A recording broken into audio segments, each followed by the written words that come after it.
제가 여기에 온 것은 제 얼굴 자체가 좀 다르잖아요. 변화를 상징합니다. 변화시킬 겁니다. 당하고도 허심탄회한 거침없이 대화할 거고, 당 대표는 물론이고, 기회가 주어지면 대통령하고도 거침없는 얘기할 거니까, 지금 여기 이제 우리가 변화를 원합니다.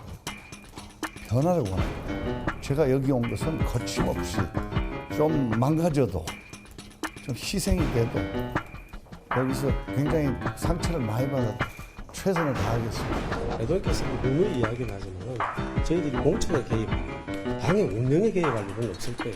혁신위원회가 그 두려움을 넘어서 새로운 것들을 만들어줄 거라고 그냥 기대를 하는 거죠. 자, 지금 정치권에서 가장 주목을 받고 있는 모습 영상으로 전해드렸는데, 인요한 혁신위원장 그리고 오늘 이진보 대통령실 정무수석이 난을 들고 이제 축하한다는 뜻으로 왔습니다. 그리고 얘기하고 나서 기자를 만나서 했는데, 오늘 인요한 위원장 얘기한 거하고 이진보 이 정무수석 얘기도 좀 주목이 되네요. 일단 이와 관련돼서요, 다음 이슈 제목으로 확인해 보겠습니다. 자, 인요한 혁신이 때리는 까닭, 누가 혁신이를 때리는 걸까? 이렇게 제목이 좀 붙어 있는데요.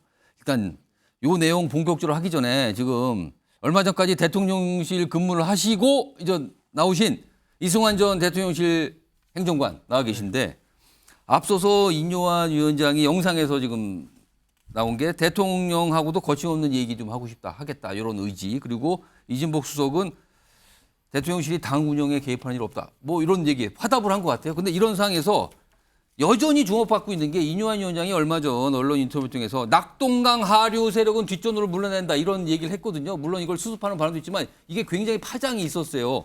그런데 이 뜻은 누가 봐도 텃밭인 영남, TK, PK 쪽 의원들을 겨냥한 거라, 이게 다 해석이 되고 있거든요. 근데요, 혹시 인요한 위원장의 이런 생각과 대통령실의 희망이 겹치는 거 아닙니까, 혹시요? 저도 이 발언 보면서 이제 마지막엔 마무리를 농담도 못하냐 이렇게 하셨는데, 예. 때론 명망가의 위트가 정치권에 오면은 덫이 되기도 하거든요.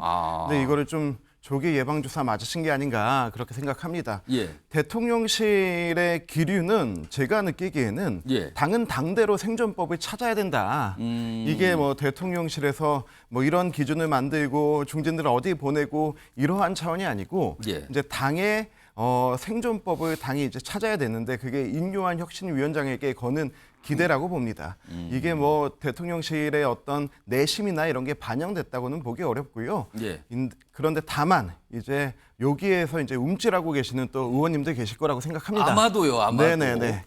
움찔하고 계시는 의원님들이 계실 거라고 생각하는데, 당이 뭔가의 변화와 희생을 요구할 때 예. 지금 움찔하시는 그분들은 그래도 응답할 책임이 있지 않나 생각이 듭니다. 마지막 부분에 뼈가 있는 것 같은데, 지금 그 답에 지금요, 앞에는 아니라고 말씀하셨는데 움찔하신 분들 아시죠? 뭐 이런 말 같아요, 지금요. 움찔하신 분들이 어떻게 응답하실지는 본인들의 자유지만은, 예. 그래도 그 책임은 있기 때문에 움찔하지 않을까 생각합니다. 더 위에다 하나 더 붙이셨네. 책임까지요, 지금. 알겠습니다.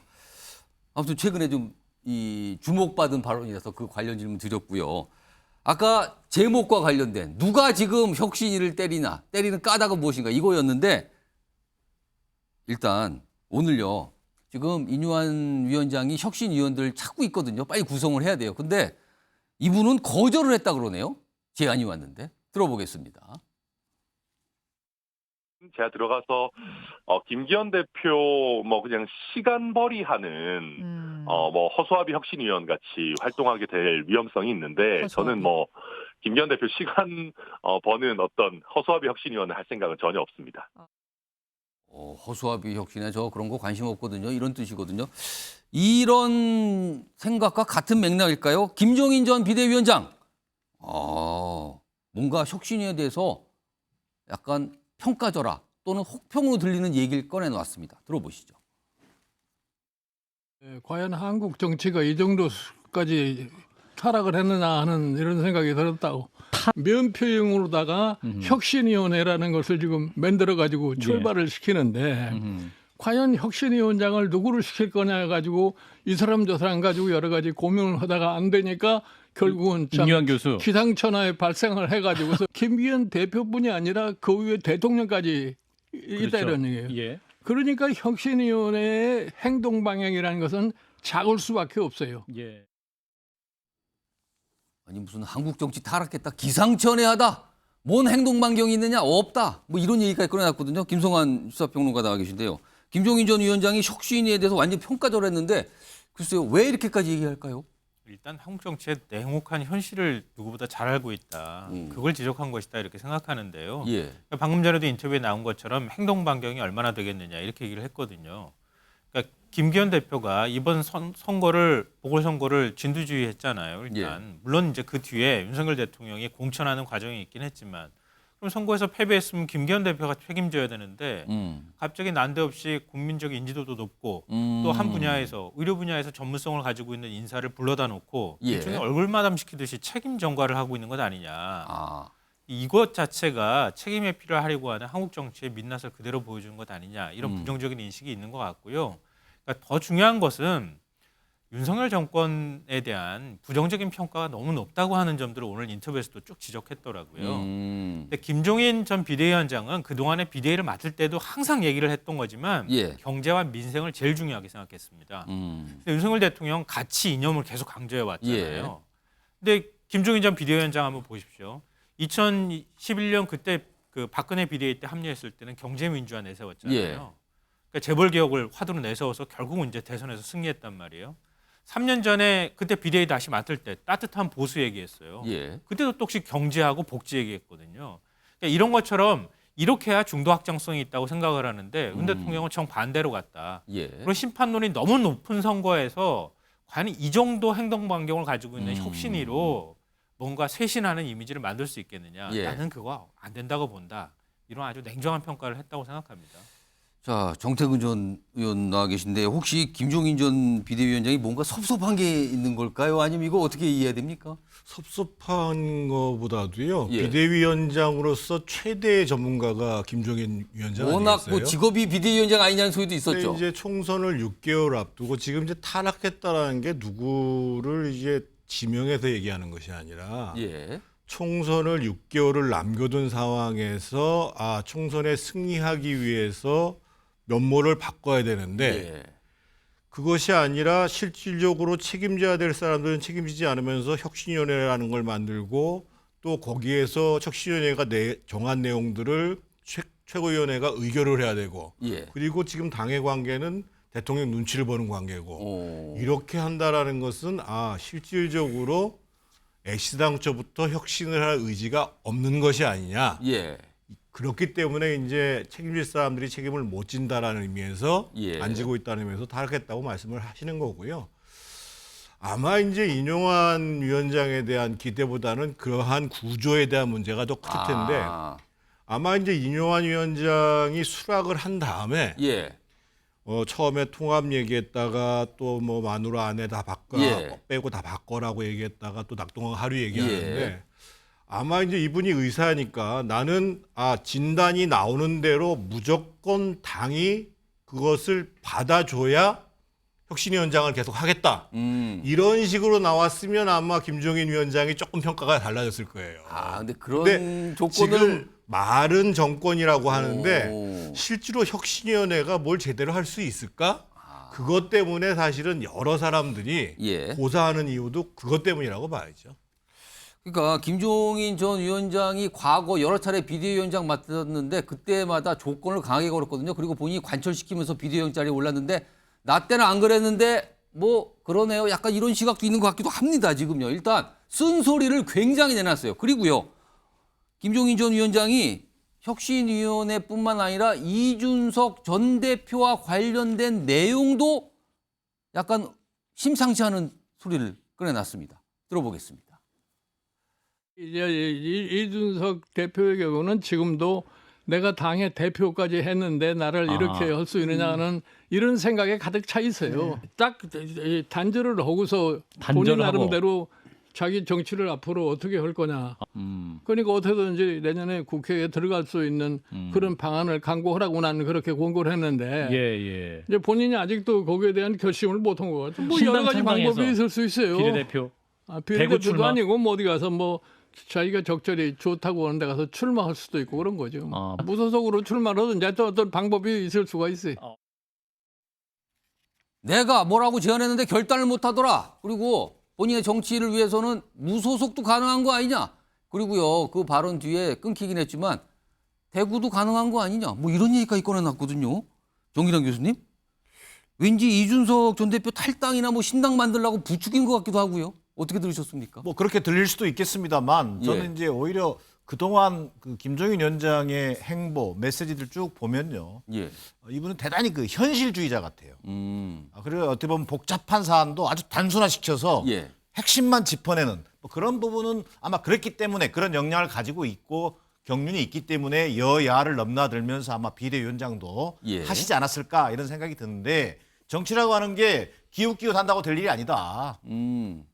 윤석열 정부와 국민의힘 현 정부 여당에 대한 저는 마지막 기대를 김종인 위원장도 접은 거 아니냐. 그 연장선상에서 자 이준석 대표에게 이제 국회의원 배치 달아야 되는 거 아니냐. 미련 버려라. 이번 아니면 어렵다. 어렵다. 자 정치라는 게 배치 안 달고 어떻게 하겠냐라고 하는 아주 대단히 현실주의적 시각을 지금 주문하고 있다.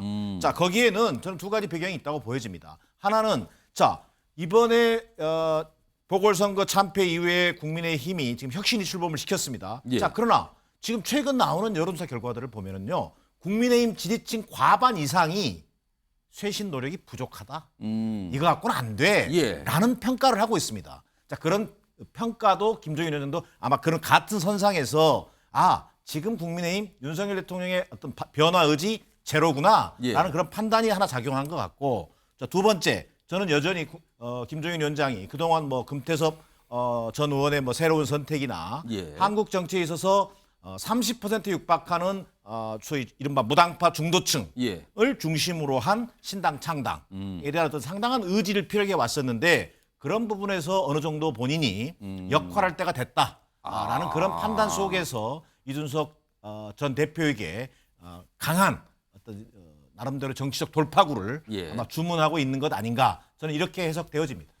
자, 김광삼 변호사 나와 계신데요. 지금 김종인 전 위원장이 이준석 전 대표 보고 결단을 해야 되는데 안 하고 있다. 그럼 약간 뭔가를 이렇게 미는 듯한 뭔가 이렇게 빨리빨리 하세요라는 뜻의 얘기를 꺼내놓은 데다가 무소속 그것도 가능하고 뭐 대구 쪽 출마도 가능한 거 아니야 이렇게까지 비췄거든요. 이거 굉장히- 가능할까요 이거? 아니 굉장히 이제 이준석 대표를 예. 어떻게 보면 평가 절상을 하는 거죠. 평가 절상입니까 예, 이거는? 예. 제가 볼 땐 절상이라고 봐요. 오. 그래서 이준석 대표가 가진 위상 이런 것들을 굉장히 크게 보고 있는 거죠. 뭐 그건 개인적 판단이 때문에 그럼 혁신 있는 뭐 평가 저라 이준석 그렇죠. 평가 절상입니까 잘 지금? 봤다, 잘 안 봤다 뭐 볼 수 없지만 그렇지만 예. 이준석 전 대표하고 김종인 위원장은 전 위원장은 공통점이 있어요. 오. 국민의힘과 윤석열 정부로부터 팽당했다는 공통점이 있죠. 그래서 어떻게 보면 이해관계가 좀 동일하다 이렇게 볼 수 있는 거고. 예. 근데 지금 이해할 수 없는 측면이 사실 뭐 김종인 전 위원장이 이전에 뭐 정치력이 굉장히 발휘를 했고 정치에 대한 또 뛰어난 감각을 가지고 있다고 생각합니다. 예. 그런데 이제 그런 분이 지금 무뎌진 시점이 저는 지난번 대선 때라고 봐요. 무뎌졌다. 예, 예. 그래서 그때부터 한 얘기가 사실은 하나도 맞지 않았어요. 그런데 이번에 지금 혁신위가 아직 구성도 안 됐잖아요. 그렇습니다. 인유한 위원장 하나 딱 지명했는데 혁신위에서 정치적으로 탈하겠다 이런 얘기를 하는데 예. 아니 뭐가 구체적으로 탈하겠는지 저는 좀 이해가 가지 않더라고요. 예. 저도 이제 여러 분야에 있는 분들한테 질문도 받고 제가 물어봤는데 예. 인유한 혁신위원장 어떻게 생각하느냐 하니까 본인의 능력이나 그런 건 모르겠어요. 그렇지만 대부분이 상징적으로 이미지에서는 괜찮다는 평가를 많이 내놓고 있더라고요. 근데 실제로 중요한 것은 이후에 어떻게 하느냐가 좀 중요하겠죠. 예. 그래서 아직 혁신위원도 뭐 아직 구성을 안 했지 않습니까? 예. 그런데 임명하자마자 저걸 정치적 타락이라고 평가절하하면서 비판을 하는데 예. 이분이 정치적으로 좀 약간 이제는 이제 노쇠해지지 않았나 저는 그런 생각을 합니다. 한마디로 말씀드리면 감이 떨어진 거 아니십니까? 이렇게 질문을 거꾸로 던지셨는데 김종인 전 위원장이 방송 보시면 뭐라고 하실지 모르겠네요. 다음 준비된 영상이 하나 있는데 지금요. 인유한 위원장 얘기도 했고요. 김종인 전 위원장이 뭐 평가한 내용, 그리고 윤석 전 대표에 대한 또 평가까지 쭉 들어봤는데 다음은 윤석열 대통령과 이준석 전 대표 과거 영상이 좀 있습니다. 과거 영상 좀 묶었는데요. 들어보시죠. 제가 나이만 먹었지 정치는 우리 이 대표님이 선배기 때문에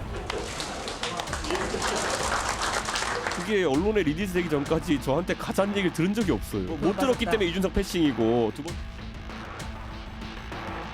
당무를 거부하고 있는 상태도 아니고 좀 리프레시하기 위해서 간 것 같은데 선대위 내에서의 모든 직책을 내려놓겠습니다.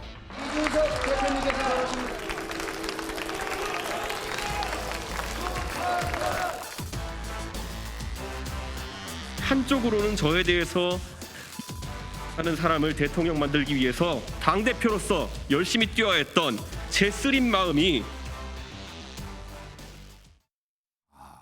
이 윤석열 대통령과 이준석 전 대표의 관계를 좀 보여줄 수 있는 영상인 것 같아요. 이승환 전 행정관. 네. 아까 정기랑 교수께서 살짝 그 부분을 짚어주셨는데 혹시요. 지금 김종인 전 비대위원장이 지금 우리가 들었잖아요. 혁신위원회에 대한 얘기, 이준석 전 대표에 대한 평가까지 좀 얘기 들었는데 혹시 이준석 신당 창당이 만약에 생기는 과정으로 간다면 김종인 전 비대위원장이 어떤 중요한 역할을 하겠다는 그런 게 내용이 좀 깔려 있는 걸까요? 저런 평가에? 김종인 전 비대위원장만큼 킹메이커라는 이름이 잘 어울리는 정치인은 없을 거라고 생각하고요. 그렇습니다. 그리고 당을 떠나서 한국 정치의 원로이시고 어떤 얘기든 귀담아 들어야 된다고 생각하는데 예. 우리 김정인 위원장께서 예전에 민주당 그 비대위원장 맡으면서 가장 총선을 성공적으로 이끄셨을 때 보이셨던 첫 번째 행보가 이해찬 대표하고 정청래 의원의 공천을 컷오프 시킨 거 아니었습니까? 그렇습니다. 그러한 파격이 있어야만 이 난계를 타개할 수 있다라고 보시는 것 같은데요. 본인의 좀 마지막 무대를 좀 만들고 싶으신 게 아닌가 하는 그런 모습이 있습니다. 그런데 본인의 마지막 무대가 아니고 이제 그 총선을 통해서 진짜 정권을 새롭게 잡고 시작해야 되는 윤석열 정부의 새로운 시작과 좀 새 시대의 시작을 좀 보여주셨으면 하고요. 저도 오늘 발언 중에 굉장히 뭐 당이 타락했다, 정치가 타락했다라고 하는 정치가 타락이에요. 네, 이 발언을 좀 굉장히 충격적으로 들었습니다. 그래서 뭐 당에 대한 비판 이런 거 얼마든지 받아들일 수 있는데 지금 혁신위는 시작일 뿐이고 총선 트랙에 올라탔습니다. 혁신이 시작하고 이제 인재 영입이 시작하고 총선 기획단 시작하고 공심이 시작하고 선대위 시작하면 앞으로 남은 6개월의 시간 동안에 실제 선거능 뛰는 한 달을 빼면은 매달 새 얼굴들이 나와야 됩니다. 그렇겠네요. 예, 그러한 과정 가운데서 이렇게 처음에 너희 타락한 채로 시작하느냐 이 부분은 좀 그 보수 정당에 대한 사기를 많이 꺾어 놓으신 게 아닌가 생각하고요. 그 큰 어른으로서의 역할, 신당으로서의 역할이 아니고 큰 어르신으로서의 역할을 좀 해주시기를 부탁드리고 싶습니다. 정태근 전 의원. 그리고 이제 정치가 타락했다라는 말이 굉장히 강한 말이죠. 근데 이제 너무 그 문제에 대해서 어디 특정 정파나 뭐 특정 사람을 놓고 지금 얘기하는 것은 아닌 거고요. 그러니까 과거에 이제 저분이 비대위원장을 할 때 또는 비대위에 참여할 때 보면 2011년도에도 사실은 그 중간평가 성격의 보궐선거가 있을 때 왕창 졌어요. 그 당시 한나라당이. 그래가지고 다름 아닌 홍준표 대표 체제 때 홍준표 대표가 물러났어요. 그러고 난 다음에 박근혜 비대위 체제가 만들어지고 그때 참여하신 거거든요. 그래서 적어도 정치라는 것이 국민들을 상대로 정치를 할 때에는 책임감 있는 모습들을 봐야 되고 책임질 사람이 책임져야 거기서부터 정치는 다시 시작한다. 이런 취지로 봐야 될 거고요.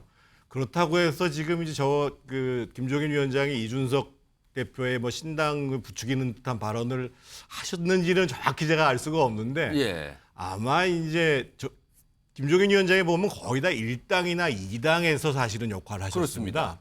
만약에 이런 경우가 있을 수 있겠죠. 뭐 지금 거론되는 뭐 이준석, 뭐 유승민 그리고 현재 이미 창당 과정을 해왔던 뭐 야양자, 뭐 금태섭 그리고 저도 이제 정치 포럼을 만들어 가고 있고 거기에다가 뭐 정의당 그리고 지금 민주당 내에서 지금 이제 결국은 나올 수밖에 없는 사람들 이 사람들이 다 모여가지고 다 모인다면 단일한 신당을 만든다. 그 정도 규모가 그 정도 된다면 되면은 하겠다. 역할을 한번 하시지 않을까 이런 생각은 해봅니다. 그러면 이준석 신당 정도 가지고는 사이즈가 너무 작다 지금.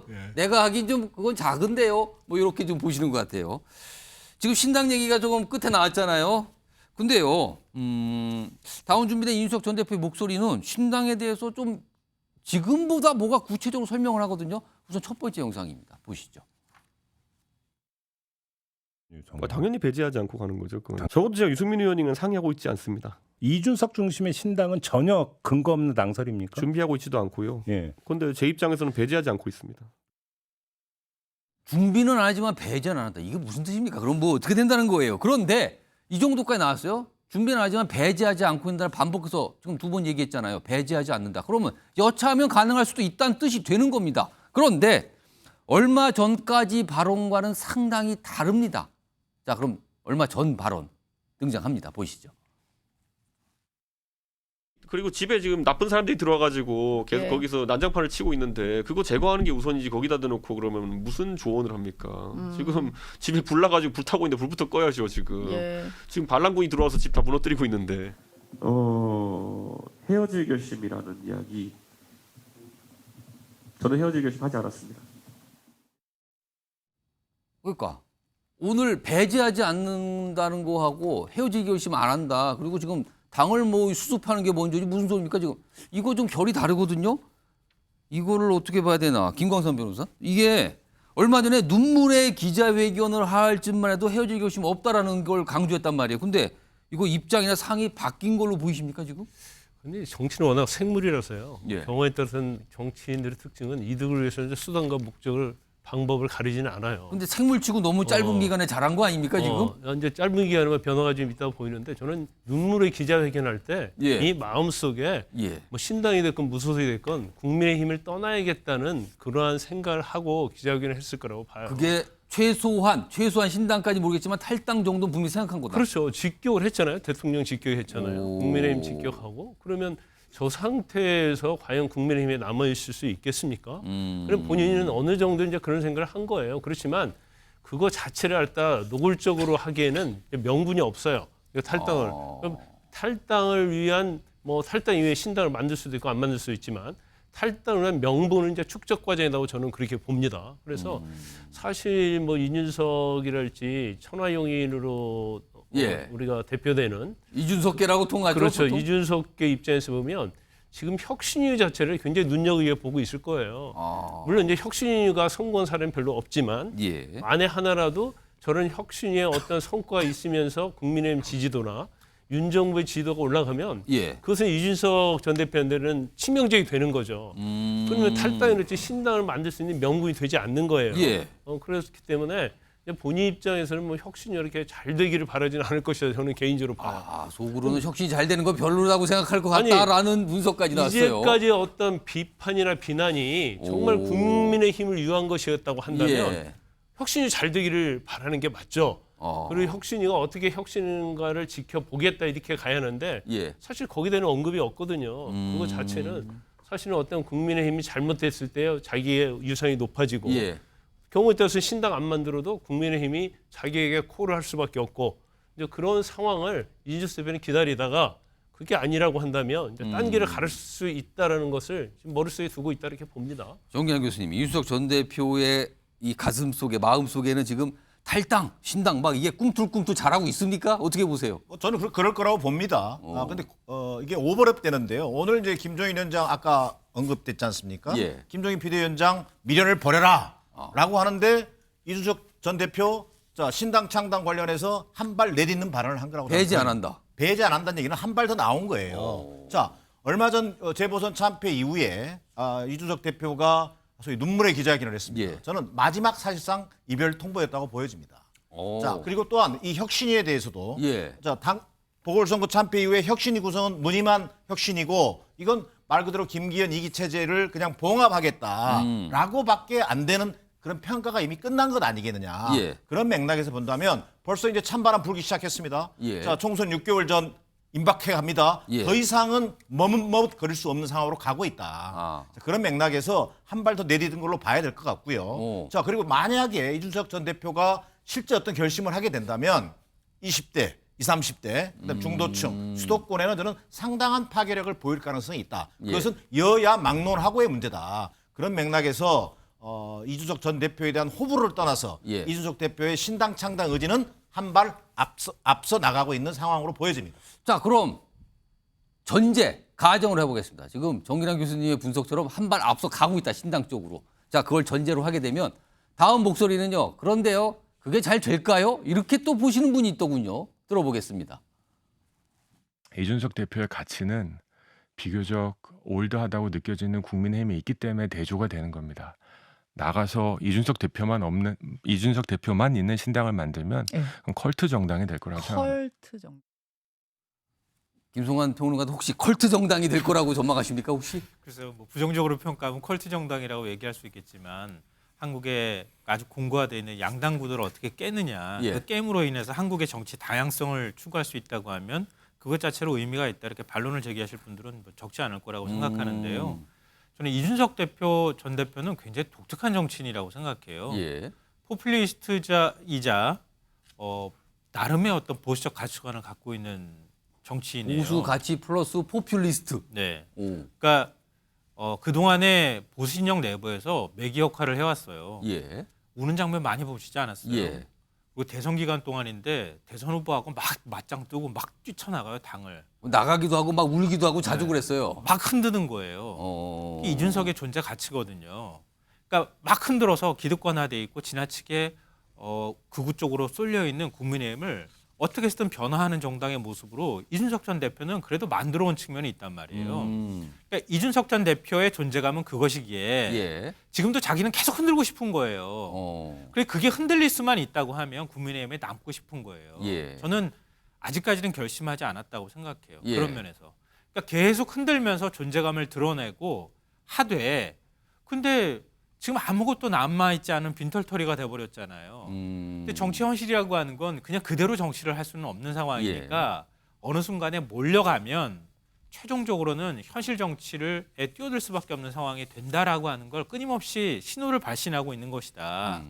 그러니까 신당을 상정해 놓고 거기로 가고 있는 게 아니라 예. 최대한 막 흔들어가면서 그게 본인을 위해서든 국민의힘을 예. 위해서든 하다가 어느 시점이 되면 최종적으로 선택하는 그 지점에 가 있을 것이다라고 하는 얘기를 하고 있는 것이다. 너무 의도적으로 해석하지 제가 너무 긍정적으로 얘기하나요? 알겠습니다. 해석하지 않아도 될 것 같다는 생각은 들어요. 이승환 전 행정관. 그러니까 네. 아까 조정훈 의원 말은 국민의힘 나가보세요. 컬트입니다. 그때부터 이거거든요. 핵심을 보면 이거 네. 어떻게 들으셨어요? 뭐 그렇게 분석하고 그렇게 전망할 수도 있다고 보는데요. 저는 이준석 대표에 대한 또 다른 분석이나 전망보다는 예. 비슷한 연배, 비슷한 지역구에서 정치를 하는 입장에서 예. 좀 당부를 하고 싶어요. 당부요? 네. 당에서 3번이나 전략공천으로 예. 그 지역구의 후보로 내보냈고 그 이준석을 국회의원 만들기 위해 함께 뛰어왔던 그 지역 주민들 예. 그리고 본인의 고향에서 정치한 것에 대한 그 큰 의미를 예. 좀 한번 되돌아봤으면 좋겠고요. 그 당에 대한 이준석 대표의 애정과 보수 정치에 대한 그 소신 늘 존중해 왔습니다. 근데 그것들이 정말 맞다라고 할 수 있는 증명은 예. 상계동에서 증명해야 됩니다. 아, 지역구에 증명하라? 네, 상계동에서 증명해야 되고 지금까지 이준석 대표가 공중전에 굉장히 능하다는 평가, 대한민국 최고라는 평가 예. 다 받아왔는데 이제는 그 주민들 마음을 하나하나 살 수 있는 지상전으로 좀 투입해서 그것이 이준석에게는 새로운 정치거든요. 예. 좀 그렇게 해서 그 주민들의 마음을 사는 것, 그게 본인의 여태까지 지론을 증명하는 것이고 그게 국민들에게 감동을 주는 정치고 함께 사는 길이 아닌가, 좀 그런 좀 얘기를 드리고 싶어요.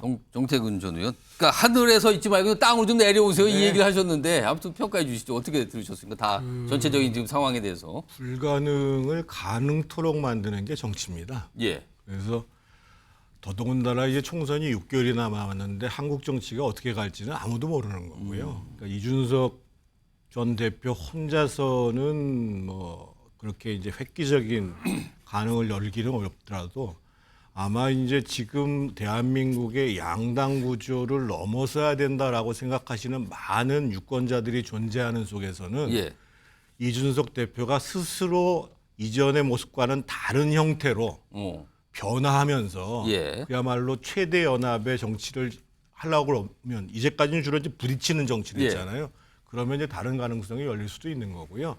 다만 제가 그 조정훈 의원한테 꼭 말씀을 드렸으면 좋은 게 예. 같은 젊은 정치인인데 예. 조정훈 의원은 다른 정당의 위성 정당으로 국회의원이 된 사람입니다. 그리고 당적을 6번이나 바꿨어요. 그러고 그런데 예. 또 빠찌를 단 위성 정당도 아니고 지금은 또 반대당에 와가지고 그렇습니다. 합치겠다고 또 얘기를 해요. 그러면 저런 얘기를 하기 전에 정말 정치인으로서 국민들한테 기대를 받으려고 하면 자신 스스로를 성찰하고 예. 자신의 모습으로부터 정치가 어떻게 바뀌어야 됩니다. 저는 이렇게 좀 얘기해야 되는 것이 맞다고 보여집니다. 향후에 조정훈 의원을 뉴스와이드에서 혹시 인터뷰로 모실 수 있으면 제가 이 질문을 영상으로 좀 보여드리고 좀 해도 되지 않을까 싶기도 한데 알겠습니다. 아무튼 순수했어요. 지금 본인이 어떻게 의원 됐는지 아세요라고 지금 물어본 것 같습니다. 아무튼 그렇고요. 지금 이준석 전 대표 참 어떻게 보면 한마디로 말씀드리면 굉장히 쟁점적인 인물은 맞거든요. 근데요. 또 한 명의 쟁점적인 인물이 요즘에 등장했습니다. 바로 안철수 의원인데요. 화면 좀 보겠습니다. 요즘에 아주 제명 외치죠. 제명 기자회견, 제명 선언, 제명 서명 운동. 근데 이제 제명 홈페이지를 만들었어요. 이준석 제명 홈페이지.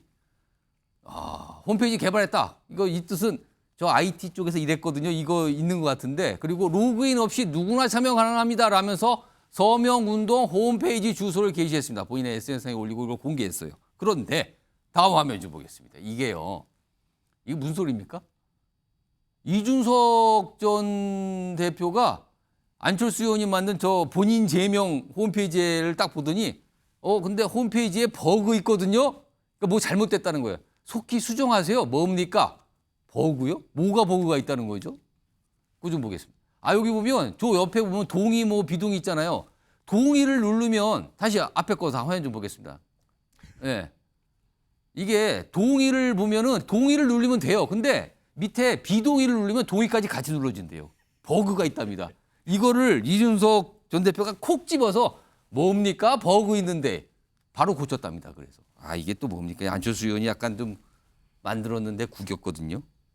정태근 의원님. 이거 무슨 일입니까 도대체 이게? 일단 이준석 대표가 저런 식의 대응을 하면 안 돼요. 사실은 그거 모른 척하고 넘어가야 됩니까? 좀 대범하게 얘기를 해야죠, 사실은. 근데 이제 이준석 대표하고 안철수 대표 사이에서 이제 악연이 몇 번 있거든요. 예. 그러니까 노원에서의 선거가 있었고 예. 가장 결정적으로는 이제 그 바른정당하고 국민의당이 합당을 해서 바른미래당으로 만들었는데 거기서 사실은 좋지 않은 경험을 거기서도 했던 모양인 것 같아요. 대단한 모습들이었거든요. 근데 이제 지금 저는 처음에는 안철수 의원이 그냥 뭔가 이준석 전 대표가 갖고 있는 4가지 거기에 대해서 저런 정치하면 안 된다. 네 가지에 대한 반감. 그런 이제 그런 거 같은데 많은 사람들이 저렇게 거의 무슨 강아지 싸움 하듯이 하지 말라고 하는데도 불구하고 계속 하는 뭔가가 있는 게 아닌가라고 하는데 굳이 추론해 보면 뭡니까?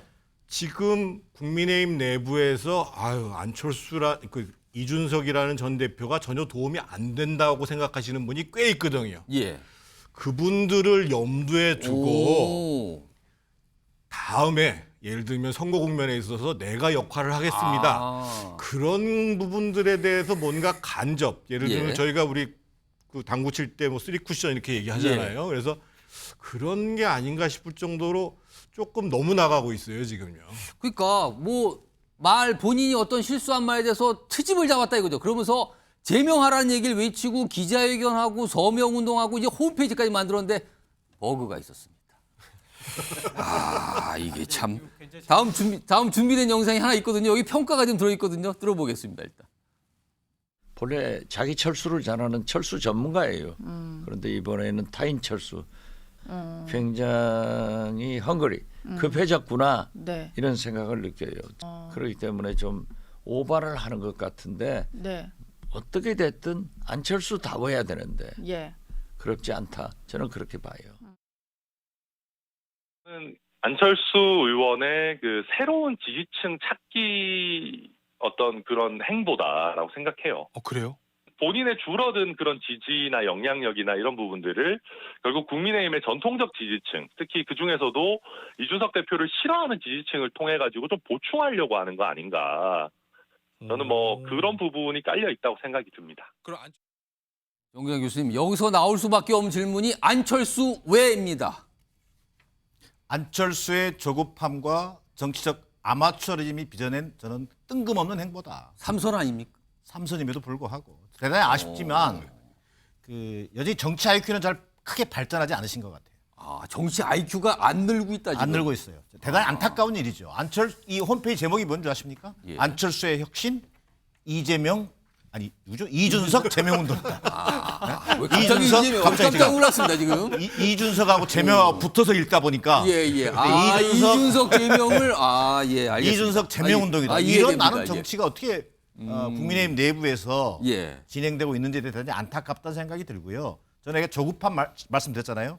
지금 안철수 의원이 저기 상계동 노원구에서 떠난 뒤에 분당 갑에 지금 안착했습니다. 그렇습니다. 자, 김은혜 전 의원의 지역구입니다. 예. 자, 이 분당에 굉장히 집착을 하신다는 얘기가 있어요. 오. 근데 안철수 의원 요즘에 보면 존재감이 거의 없습니다.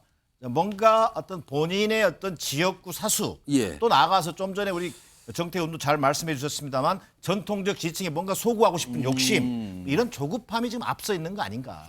저는 이런 생각이 들고요. 저는 안철수 의원이 아무리 급하시더라도 저는 기본부터 철저히 하나하나 다져나가는 모습이 필요하다.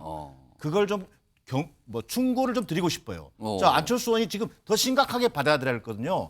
국민의힘 지지층 내에서도 반향이 없습니다.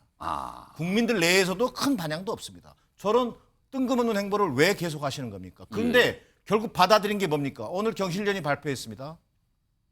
뉴스 보셨는지 모르겠지만 21대 국회 상임위 출석률 있습니다. 자, 현역 의원 298명 가운데 꼴등이 누군지 아십니까? 안철수 의원입니다. 그래서 오늘 사과를 했군요. 그래서 입장을 낸 게. 정치의 기본부터 차근차근 해나가는 모습을 보여주는 게 필요하지 급한 마음에 시작하면 계속 오류를 반복할 수밖에 없다는 게 제 판단입니다. 이렇게 되면 이게 아까 이 방송 보신 분들은 기억나시는 게 정치 IQ가 안 느네요. 뭐 버그 뭐 이런 것만 기억하게 됐는데 김광삼 변호사. 이준석 대표 지난번 눈물의 기자회견 때 아픈 사람은 얘기하지 않는다고 그랬잖아요. 그렇습니다. 그런데 관심이 많은 것 같아요. 저 홈페이지도 딱 세세하게 봐서 관심은 많다. 나도 친절하게 버그도 잡아주고 그러니까 얘기 않는다고 했는데 관심이 많은 거예요. 근데 물론 이제 처음 시작이 제가 볼 때는 이제 안철수 의원이 저는 잘못돼도 봐요. 어떻게 보면 굉장히 유치한 거거든요. 근데 우리가 이제 싸움을 할 때요. 한 명이 막 화내고 공격하고 싸우면 되지 않거든요. 그렇죠. 치고받고 하니까 싸움이 되는 거예요. 반응이 나와야 싸움이 돼요. 그러면 안철수 의원은 사실은 대통령 후보까지 하고 삼선 아닙니까? 이준석 대표는 정말 거대한 국민의힘의 당대표였던 사람이에요. 그런데 저렇게 유치하게 싸우면 뭐가 남겠어요? 결국 제살 깎여 먹기다. 저는 그렇게 보거든요. 그리고 비호감만 더 상승하고 있는 거예요. 그래서 지금 국민의힘이 엄청난 위기에 처해 있는데 저런 유치한 싸움을 이제는 그만둬라. 그런 말씀을 하고 싶습니다. 저 홈페이지 보니까 안철수 의원이나 이준석 전 대표나 IT 전문가들 그쪽 분야 공부하신 분들 아니에요. 근데 서로들 그걸 가지고 한쪽은 만들고 한쪽은 버그 있네요. 이렇게 하고 이게 싸움이 이게 이상한 데로 갑니다. 아무튼 5분 얘기 들어보셨지만 반응은 안 좋아요 지금. 그렇습니다.